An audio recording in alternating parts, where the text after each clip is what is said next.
Salam əziz müəllimlər və abituriyentlər. İndi isə isim bölməsindən olan testimizin izahına baxaq.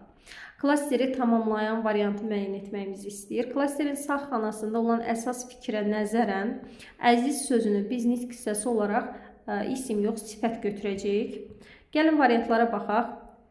İsim və sifətlərin sayı eynidir. Burada əziz və qoca sözləri sifətdir. Dost və qarı sözü isə isimdir. Sayı eynidir deyir, fikir doğrudur. Ona görə cavabımız A variantıdır. Gəlin digər variantlara nəzər salaq. Təsirli kallı isimlər feili bağlamanın aslı tərəfidir. Burada isimlər deyir, feili bağlamanın aslı tərəfində olan isim sadəcə qarı sözüdür. Ona görə fikir səhvdir. İlk söz adlı halda olan isimdir deyir, yanlışdır, çünki ilk söz sifətdir. Mübtədanın ifadə vasitəsi ilə cəm şəkilsiz sözlərdən biri eyni nitq hissəsidir. Yanlışdır, çünki mübtədanın ifadə vasitəsi yoxdur cümlədə, buraxılmışdır. Yəli kallı söz işlənməyib deyir. Yanlışdır, burada da işlənib. Doğru cavabımız A variantı.